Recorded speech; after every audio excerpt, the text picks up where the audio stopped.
Hey Steve, how you doing today? Good, Doc. How are you doing today?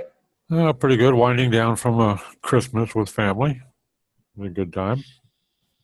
There you go. Christmas is good. Yep. And it didn't snow here, so it was not a white Christmas. At least I can live with that. If I want snow, I That got would be, channel 12, just say that would be a world ender in your part of the world. wouldn't it? Hey, these folks around here, they get two drops of rain and they start piling up in the shoulders. So I can't imagine what would happen if they actually got any snow. Anyway, welcome folks. Mentors on Tap, episode 10. Continuing with our series on technical SEO. Today we're going to talk about optimizing images in order to improve your page speed. And the first thing we're going to touch on is what kind of files you want to use for images. Obviously, if you need a transparency, you're going to use a PNG file because that's the only one that's going to give you transparency between a PNG and a JPEG at least. And a JPEG is typically a little bit more compact file size, and which translates to downtime, download time rather. So when you can get away from the transparency, I suggest you go to the JPEGs. The other kinds of images, of course, that are fantastic are vectors. They're typically nice and compact, and the beauty of those is you can scale them up or down and not lose any image quality. You don't get any pixelation. So if you have the ability to deal with vectors, that's fantastic. The other type of file that you can use are GIFs, TIFFs, and BMPs. TIFFs and BMPs are usually massive files, so you want to stay away from those as much as you can. GIFs work real well. And the other thing I should comment about vectors work great for things like logos, when you've got some clear lines and demarcation. But if you're doing like a portrait image, like a photograph of an individual, vectors don't lend themselves real well to that simply because there's so many colors and shades involved, and it's just not really what they're for. But for a logo, they're fantastic. So, ideally a JPEG. If you need transparency, a PNG. And GIFs work fine for small things like your icons for your social media buttons and that sort of thing, and for buttons in general, they're great for that too. Then you want to decide what you're going to do with them size-wise. You don't want to upload a 2048 by 840 image that you're going to display in a 300 by 200 because you're having to download the entire file, in its original size. That takes time again. So if you're going to show it in three different sizes, let's say a thumbnail, an intermediate, and a large size, you should upload those three sizes. Now, a little bit of variation isn't a killer. I mean, if it's a 300 by 200 image and you're going to display it at 280 by 180, that's no big deal because you're not going to gain that much in the file size in terms of download time anyway. But when you're cutting the size of the image in half, you're definitely taking up too much load time. So go ahead and upload the ones that you need in the size you need.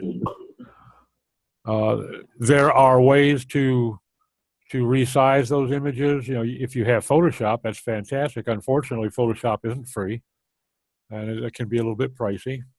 There's a free version online that you can use, GIMP, G-I-M-P, and we'll provide links for these in the comments. But you can do that free with GIMP, and that'll let you set the size that you want. You can keep the same aspect ratio, or you can crop them if you need to. The other thing that you want to look at in terms of your images is the resolution. Back in the day, browsers pretty much universally maxed out at 72 dots per inch. Now most of them are dealing with 96. There's no sense in uploading a 300 or 600 DPI image because you're not going to get the benefit of that. All you're doing is creating a much larger file, which again takes more time to download and process, and it's going to get displayed at 96 DPI regardless. So you've picked your file type, you've got the size that you want, physical size, you've got the resolution that you want. Now, you also can compress the files, which helps a lot. gzip is a type of compression program that is used on many websites, but it doesn't lend itself well to images. It's for files like CSS and JavaScript, that sort of thing. Even Word docs and Excel spreadsheets can be gzipped, but images don't work out well. In fact, if you try to use gzip on an image, a lot of times that image will end up being a larger file after so-called compression. But there's a couple online that you can use. Short Pixel is one, and Smush It is a great WordPress plugin. So I use Smush It a lot. It works great on WordPress sites. It's not a very heavy plugin. It doesn't take up a lot of space or download time. And you can bulk treat images with Smush It as well. You can simply point at a whole folder and it'll smush them all.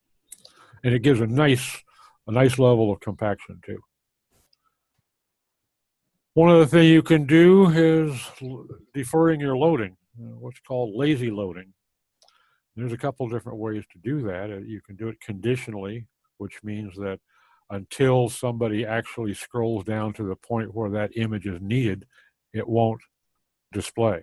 It won't actually download until they approach that point.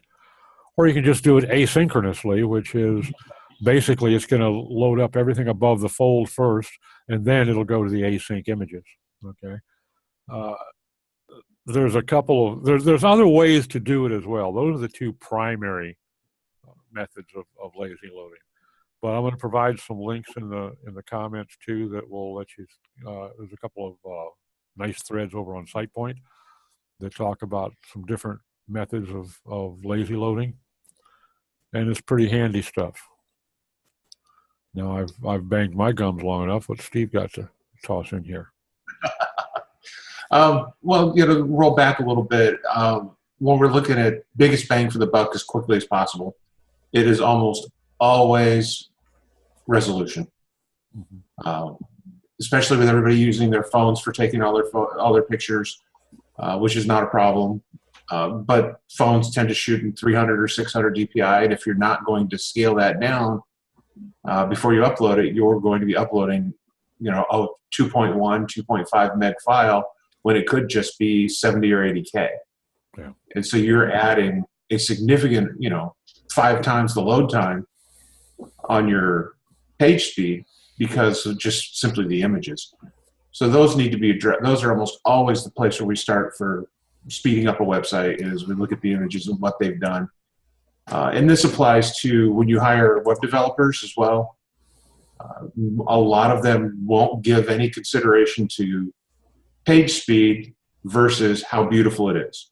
And there's nothing wrong with beautiful, but there has to be some sort of a compromise found somewhere in there between the gorgeous images that your web developer, your graphic designer are creating for you for using online, and having them load quickly enough for people who, are on their phones or who live out in rural areas where they have slower bandwidth. A lot of the world seems to forget that most of the people aren't in urban centers with gigabit internet anymore. They're scattered all over the place, and you have to take everybody into consideration. And I think a resolution is probably the most common error that I see. Then scaling. Yeah, and scaling as well. Fortunately, WordPress has gotten pretty good at creating different size images. When you upload, it tends to create your 3 or 4 sizes that you've set up in your media settings. If you go into your settings and then media, you can adjust how big your thumbnail, your large, your medium, your small. And if you want to get crazy, you can even add a couple of different sizes if you want. They can all be done in WordPress or with plugins. So you can avoid some of that. Where you run into the issue with resizing on the fly are some of the other CMSs out there, like especially e-commerce sites. OpenCart's pretty bad about this. If you upload them, an 8,000 by 8,000 image, it's just going to load that whole image as your product image and then resize it when it displays it. So you're going to be loading massive files when you're really only going to be showing a 400 by 400 image. So you might as well give them that size to begin with. Yeah, I learned that the hard way on an open cart site I did. Yeah. And I guess the only other real thing that's important is if you do start to experiment with lazy loading, trying to squeeze out every last little bit, make sure you test your site thoroughly in all browser formats afterwards. There are some scripts that have been used for lazy loading that will break under certain conditions. And you'll also want to fetch as Google, just to make sure Google is seeing what you want them to see. That you haven't, because the lazy loading technique's been around for a long time, and it's been updated and changed and tweaked, and a lot of the code that's out there is no longer functional. It doesn't work like it should. Yeah. So those are the big issues when it comes to images for us is to deal with. Yeah, I strongly suggest that you guys take a look at these 2 SitePoint threads. There's some interesting stuff in there. Some good explanation too that'll kind of clear up any questions you may have on lazy loading. But like I said, conditional or async are the 2 most common methods, and they can make a world of difference. Now, if you happen to have a photography site and you're offering downloads, maybe you're selling downloaded images, you're going to want to provide a download file in a high-res capability, but you don't need to display them that way because they're not going to see it anyway.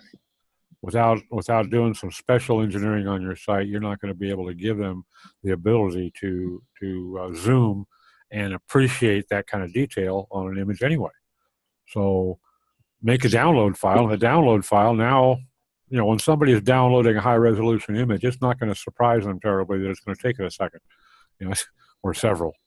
But you don't want your page load, especially with so many people now. Over half of the users are on mobile. You certainly don't want your page load to suffer for it. So that I think image optimization is probably the biggest bang for the buck that I see on page load, because I do an awful lot of work on WordPress speed, and that's almost always the biggest problem. And I think that the 2 causes of poor image optimization are going to be resolution and scaling. That's where you'll get the biggest bang for the buck. Yeah. So that's the episode 10, which is we'll be continuing with more aspects of technical SEO in our series. I'm not sure. We haven't decided what the next one's going to be yet. I think we're just going to keep going with page speed for a while because there's still there's a lot of things. There's a lot to do. So the next couple of videos will probably be about page speed. So keep an eye out for those. We'll start getting these out on a fairly regular basis now and go from there. Okay, great. Well, thanks for watching, and hope everybody had a great Christmas and has a safe and sane New Year. Have a good week, everyone.